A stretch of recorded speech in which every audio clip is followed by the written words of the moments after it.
Captain, natamani kujua neno la kwanza ambalo umewaambia wachezaji wenzako mlipoingia dressing room baada ya dakika 90. Sikumbuki neno la kwanza, lakini kikubwa ambacho nadhani niliwaambia, hatukuongea sana, lakini baada ya mchezo ilikuwa ni pongezi. Wamejua kufanya kazi, wamepambana. Ni wanajeshi wa kweli ambao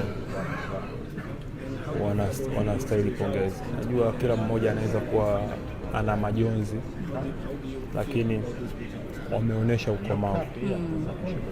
Mmekuja kwenye mashindano na kaimu kocha, lakini kikosi cha Taifa Stars sio kile ambacho wengi wamezoea kukiona, mabadiliko makubwa, na ndio maana hapa mmetolewa. Lakini story ni ubora wa timu ya soka taifa Tanzania. Ubora ni story ya mchezaji mmoja mmoja wa Tanzania, ukiwemo na wewe miongoni mwa ambao umefanya vizuri kwenye haya mashindano. Hii ni rekodi ya namna gani kwenu?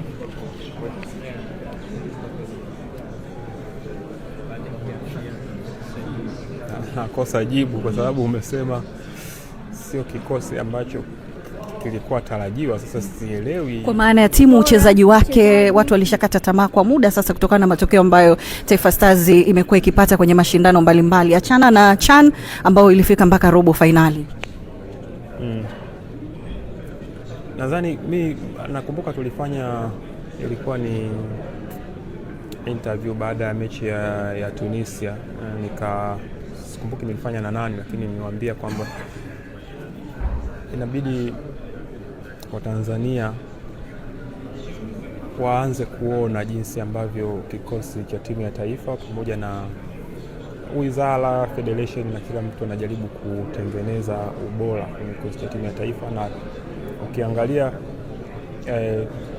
kadri jinsi siku zinavyokwenda, inawezekana kwa macho ya kawaida huwezi kuona, lakini tunasogea polepole. Inawezekana hichi ni kitu ambacho kinawachosha watu wengi, kwa sababu mafanikio yanaonekana polepole. Watu wengi wanatarajia mafanikio ya haraka, naweza kusema hivyo, lakini waendelee kutoa muda. Timu inapanda, na nilitoa rai kusema kwamba ipo siku, naamini mimi kama Mtanzania tutafika wakati tutaanza kuwa na furaha na timu yetu ya taifa ya Tanzania kutokana na matokeo ambayo itakuwa inayapata ndani ya kiwanja. Ni muda wa kusubiria mti uchipue, mti ufike juu, mti uwe strong, ndio ambayo inaweza kuwa inakatisha tamaa, lakini naamini ipo siku. Kama ukiambiwa umzawadie mchezaji mmoja zawadi kutokana na mechi 4 ambazo amecheza, wewe kama kaka, kama nahodha, umefurahishwa na kiwango chake na mabadiliko yake na uwezo wake na msaada wake kwenye timu, ni nani ungependa kumzawadia zawadi hiyo?